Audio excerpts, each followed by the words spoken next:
At the time I was in the service, I was a radarman second class. My name is George R. Trecarten. I've been to the Arctic Circle, tracing submarines. They hide under the ice. We cut through the ice. And yeah, it's a very rough job for a destroyer. Destroyers are not made to be nice to ride in. Usually you're bouncing around a lot. And what you do is they play games. They say, okay, we're going to go out, we're going to hide, and then we're going to try to sink you. So you're looking for them, they're looking for you, and you hope you get there before they do. And it's this makes it better for them. They always learn. You ever learn. As a recruit comes in and you really don't know what you're doing. 2 years later, you're in charge. You know what you're doing. That's the way the Navy works. You can't train this. You have to learn this.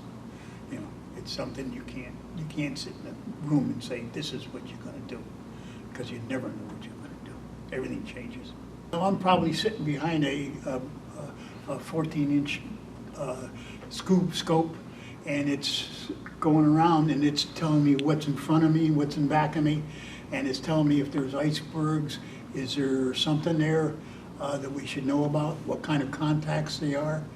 And after a while, you can, just by looking at the size of the contact and everything, you can kind of supplies what it is. And it's usually we're chasing submarines. Because let's face it, that's what they're going to do to us. They're going to come at us with submarines. And that's where the first row of safety for anything else. If the crew, if they're got a big convoy or something like that, we're all around them. The destroyers are, like they say, we never stop. Everybody else can look around and do whatever they want, but we're always working. The Rush ran. There was 8 destroyers in the group, but you're not all there. You break into 4s, 2 sets of 4. And then they could even break it down to 2. And then you could also be down to 1, depending how big the area is you're trying to cover and what your time is. The Arctic is kind of a little easy because all it is cold. And all you're looking for is just identification points for submarines, because they have to come up once in a while too. So that's what you look for. And also our sonar would pick them up.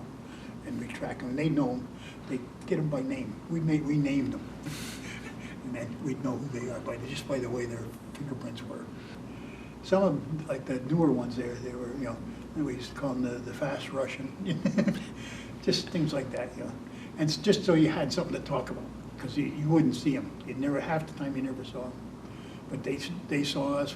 They knew where we were. We knew where they were, and we just followed them around, seeing what they're doing, make sure they're not going where they shouldn't be going. That's basically what the destroyer does: protect the carrier. The carrier's got 8 destroyers around it most of the time. We were in the North Atlantic, and they came up, and we were about 4 miles off their stern, and. So we kind of speeded up a little so we could get closer. And when we did, we all saluted each other.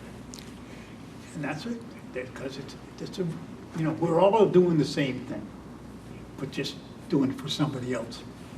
And if one of us was in trouble, if they got in trouble, we'd be helping them. We'd help them, And then I think they would do the exact same thing for us. No one wants to see something bad. And you hope you never have a war. But, things happen.